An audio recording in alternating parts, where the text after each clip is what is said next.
Bismillahirrahmanirrahim.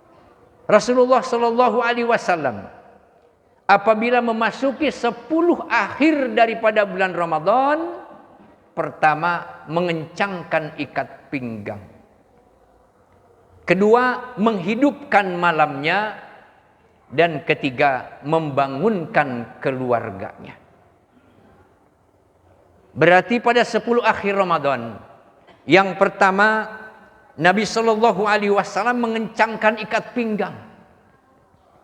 Maknanya adalah semakin meningkatkan ibadah, meningkatkan kesungguhan di dalam beramal kebaikan, mengisi hari-harinya pada bulan Ramadan dengan ibadah, dan tentu pada hari dan pada malam harinya juga lebih dari sekedar itu.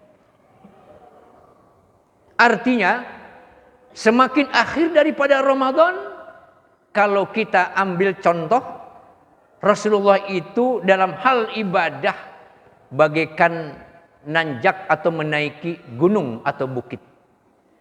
Di awal Ramadan itu ada di bawah, begitu semakin akhir Ramadan puncaknya ada di atas. Inilah Rasulullah dan para sahabatnya mengisi hari-hari bulan Ramadan. Umumnya kita yang mengaku umat Muhammad justru sebaliknya. Puncaknya ibadah pada bulan Ramadan umumnya ada di atas pada awal Ramadan. Semakin hari semakin turun. Dan akhirnya kita berada di bawah. Ini pada umumnya kita umat Islam, khususnya Indonesia, seperti itu. Kita lihat saja, di awal Ramadan masjid penuh, musola ramai dengan ibadah. Baru 3 hari tinggal separuh. Semakin akhir semakin kosong, hanya 1, 2 atau hanya 3 baris saja. Sebaliknya yang ramai adalah pasar, mal, swalayan. Sampai untuk bergerak saja susah.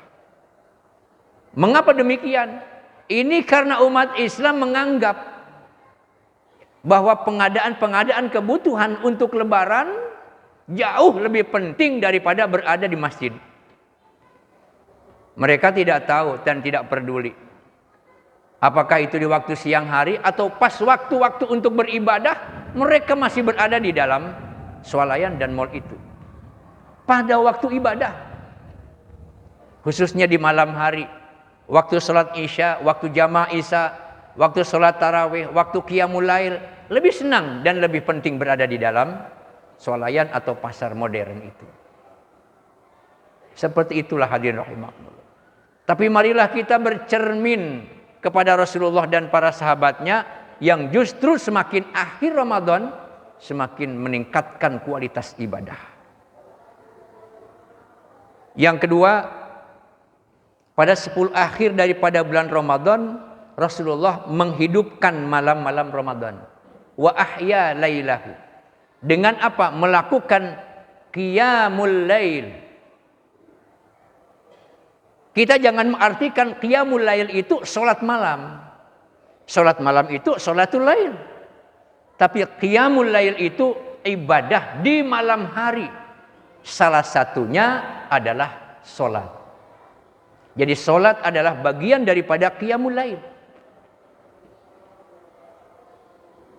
Di antaranya ada sholat tahajud, sholat hajat, mungkin sholat istikharah yang punya istikharah, punya keinginan, sholat tasbih, sholat mutlak, dan ada hadirin rahimakumullah, sholat malam yang hanya ada pada malam Ramadan, yaitu sholat tarawih. Mari sejak sekarang kita komit, yang hanya tinggal 4 atau 5 malam lagi kita bertemu dengan Ramadan. Komit dan berjanji pada diri kita, sampai akhir Ramadan saya tidak akan pernah meninggalkan sholat malam, khususnya sholat tarawih. Mari berjanji pada diri kita di hadapan Allah Subhanahu wa taala. Supaya apa? Ramadan menjadi istimewa untuk kita. para sahabat sepeninggalnya Rasulullah Shallallahu Alaihi Wasallam kalau melakukan qiyamul lail, sholat malam berjamaah, karena sempat dicontohkan oleh Rasulullah Sallallahu Alaihi Wasallam, setiap satu rakaat imam membaca ayat-ayat Al-Quran lebih kurang 200 ayat. Al-Quran yang pas 200 ayat itu surat Ali Imran. 200 ayat mereka atau dia imam membacanya. Sehingga walaupun hanya 8 rakaat, sholat malam mereka baru selesai menjelang makan sahur. Khatib tidak tahu seandainya di Al-Falah 3 ini sholat tarawihnya 200 ayat 1 rakaat. Apakah jamaahnya semakin membludak atau bubar? Tapi setidaknya hadirin rahimakumullah, mari kita pertama komit untuk qiyamul lail. Besar sedikitnya itu silahkan tergantung takaran dan ukuran kita. Tapi tidak juga ngebut seperti di salah satu tempat 20 rakaat hanya 7 menit. Itu sholat yang ajalah. Bukan sholat tarawih. Tarawih itu santai. Itu sholat yang ajalah. Al-ajalatu minasyaiton. Itu sholat yang ajalah yang berasal dari syaitan. Tidak perlu kita tiru seperti itu. Lalu yang ketiga yang dilakukan oleh Rasulullah Sallallahu Alaihi Wasallam adalah wa aiqadha ahlahu, membangunkan anggota keluarganya. Rasulullah kalau malam-malam hari di bulan Ramadan itu keluar dari rumahnya. Kadang-kadang mengunjungi rumah Fatimah. Ya Ali, ya Fatimah, ala taqumani fatusalliyani. Hai Ali, hai Fatimah, apakah kalian sudah bangun melaksanakan menaikkan sholat malam? Luar biasa Rasulullah. Inna Nabiyya sallallahu alaihi wasallam yuqidu ahlahu fil ashril awakhiri min Ramadan wa kulla saghirin wa kabirin yutiqus shalah. Subhanallah. Rasulullah sallallahu alaihi wasallam membangunkan keluarganya di 10 akhir daripada Ramadan. Yang besar, yang kecil, ia bangunkan untuk apa? Yutiqus shalah. Untuk menunaikan sholat malam. Bangunkan Bapak Ibu anggota keluarga, jangan hanya untuk makan sahur saja, tapi untuk qiyamul lail. Alangkah indahnya Bapak dan Saudara, istri sudah bangun mungkin jam 2 untuk makan sahur, dia sibuk dengan memasak. Suami juga bangun Pak. Jangan suami baru bangun setelah dibangunkan oleh istri untuk makan sahur saja. Kadang-kadang susah untuk dibangunkan oleh istri. Na'udzubillahi min dzalik. Ikut bersama-sama, istri masak, suami ambil air wudu. Duduk berada di tempat untuk apa? Qiyamul lail. Termasuk sholat malam di dalamnya, sholat tahajud, sholat hajat, istighfar, tasbih, tazkir dan seterusnya. Masya Allah. Alangkah indahnya di malam itu Pak. Malaikat rahmat turun ke rumah kita. Turun ke rumah kita. Karena seluruh anggota keluarganya sedang berada bersimpuh di hadapan Allah. Termasuk istri yang sedang memasak. Karena apa? Makan sahur itu adalah sunnah. Barokah makan sahur itu Pak. Istri sedang menyediakan sehingga menimbulkan keberkahan di dalam keluarga. Suami sedang bersimpuh di hadapan Allah, lalu makan bersama-sama. Masya Allah, subhanallah. Tinggal 5-4 hari lagi, lakukanlah seperti itu. Bahagia hati Bapak, bahagia seluruh anggota keluarga. Subhanallah. Hadirin rahimakumullah. Lalu yang keempat yang dilakukan oleh Rasulullah di 10 akhir Ramadan, beliau itu mandi. Mandi di antara waktu maghrib dan isya. Ini ada hikmahnya, hadirin rahimakumullah. Ketika kita mandi di antara maghrib dan isya, begitu masuk kita mau sholat tarawih, sholat malam, qiyamul lail, masya Allah, terasa segarnya tubuh kita ini. Yang tadinya ngantuk sirnah itu ngantuk. Yang tadi lelah kembali segar fit kembali setelah apa? Setelah mandi. Ini hikmahnya daripada mandi. Yang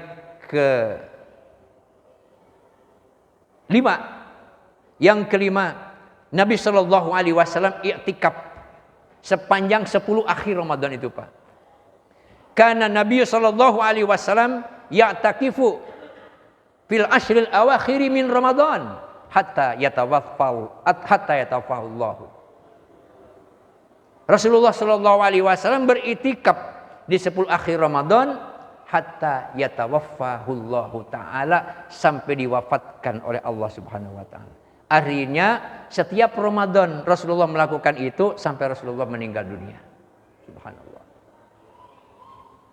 Memang sekarang sudah tinggal 5 hari lagi, tetapi setidaknya kita berupaya dan berusaha. Kalau Rasulullah itu tanggal 20 sudah langsung masuk masjid.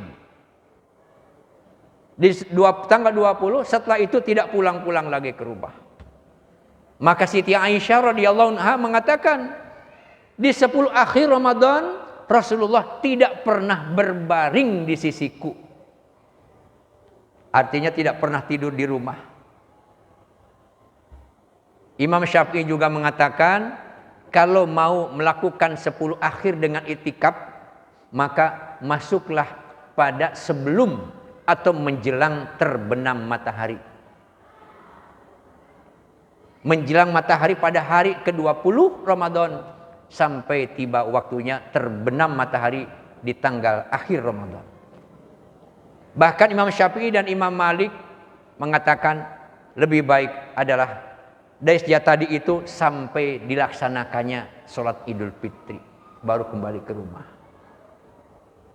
Juga hadirin rahimakumullah, mungkin sulit bagi orang yang pada siang harinya bekerja dan bertugas, tapi setidak-tidaknya lagi minimalisnya adalah di waktu-waktu yang luang. Tidak bekerja karena memang punya kewajiban kita untuk bekerja dan bertugas. Kita isi sebanyak-banyaknya, tentu aji mumpung. Jangan sampai kita menyesal.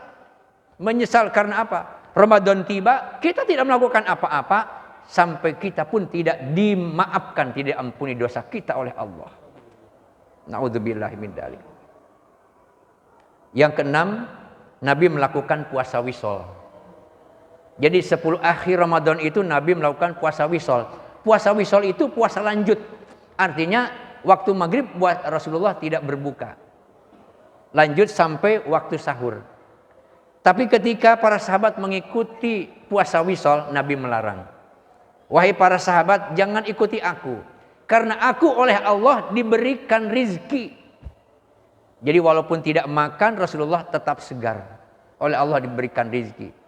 Wallahu alam, apakah langsung menghunjamkan makanan minuman ke dalam perut Rasulullah, atau rizki itu berupa kekuatan. Wallahu alam.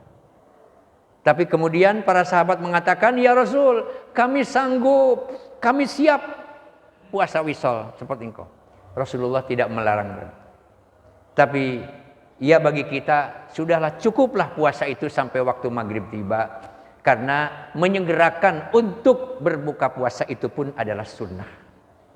Hadirin rahimakumullah, yang terakhir di 10 akhir anjuran Rasulullah untuk mencari, menggapai malam qadar. Taharru lailatal qadri fil ashril awakhir min Ramadan. Iltamisu lailatal qadri fil ashril awakhiri min Ramadan. Tunggu, cari malam Ramadan itu di 10 akhir daripada bulan Ramadan. Bagaimana cara menunggunya? Dengan memperbanyak ibadah. Tadi itu, dengan memperbanyak qiyamul lail, ibadah di malam hari. Itu menunggu malam qadar, hadirin rahimakumullah. Kalau Rasulullah tentu pasti itu.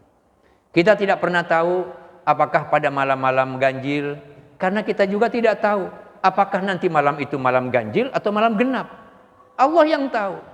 Tapi kalau kita pukul rata di 10 akhir Ramadan, kita tetap menunggu dan mencari malam qadar dengan memperbanyak ibadah. Itu jauh lebih baik. Hadirin rahimakumullah, mari Ramadan yang hanya tinggal beberapa hari kita sambut, kita gapai dengan memperbanyak dan semakin memperbanyak ibadah. Dan kita berupaya puncaknya Ramadan itu ada di atas. Jangan puncaknya justru ada di lembah. Rogima anfu rajulin dakhala alaihi Ramadan tsumman salaha qabla ayyughfaralah. Celaka bagi siapa saja yang Ramadan datang kepadanya tapi Ramadan dibiarkan berlalu begitu saja sebelum Allah mengampuni dosa-dosanya. Na'udzubillahi min dzalik. Semoga Allah memberikan kekuatan dan memberikan petunjuk ke jalan yang benar, jalan yang lurus, jalan yang Ia ridhoi. Barakallahu li wa lakum fil Qur'anil azim wa nafa'ani wa iyyakum bima fihi minal ayati wa dzikril hakim wa taqabbalallahu minni wa minkum tilawatah innahu huwas samiul alim.